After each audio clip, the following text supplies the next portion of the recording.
Hey, sorry, I was having a little bit of technical difficulties there.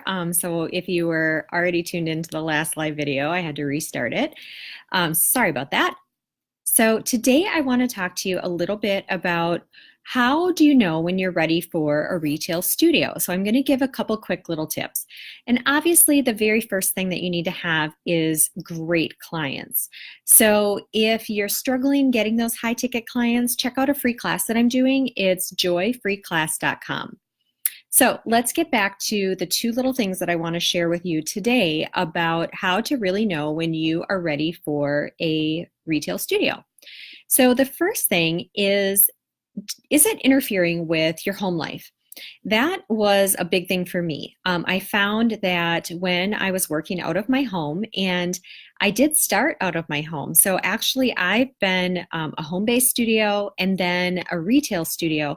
And it was quite the transition. But I know that for me, it was more of a distraction having my studio in my home. It was convenient because I could go and, pop downstairs into my studio, which was great, and go ahead and do my sessions.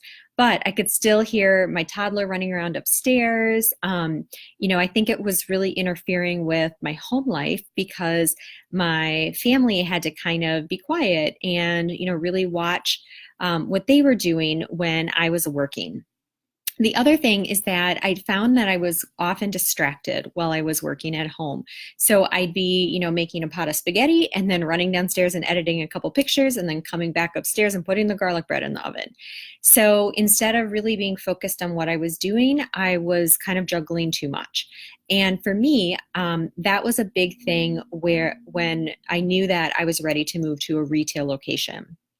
So the next thing, and this is probably the most important, is how do you know when you're financially ready to move to a retail location? And the thing is that it is a little bit of a leap of faith. So I have a quick tip for you that you can do to make sure that you're ready when the time comes.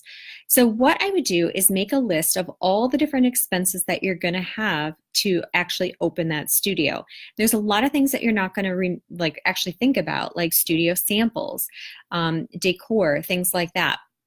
So go ahead and make a list of all of that.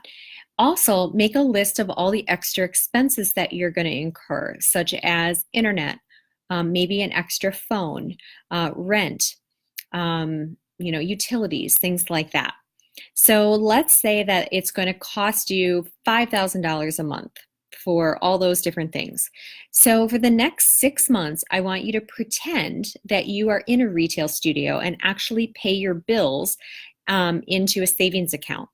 So you're going to, actually write a check for the rent, for the utilities, for the internet, for all the expenses that you're going to incur.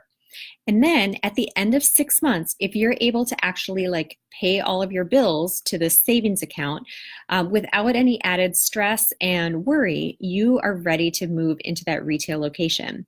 And the extra little bonus is that you're going to have a really nice little nest egg of savings to pull back from if, things, maybe you have unexpected expenses that always come up when you are in a retail location. So those are my two little tips. And again, if you are needing some extra high ticket clients, go check out the free class that I'm doing, which will really help that.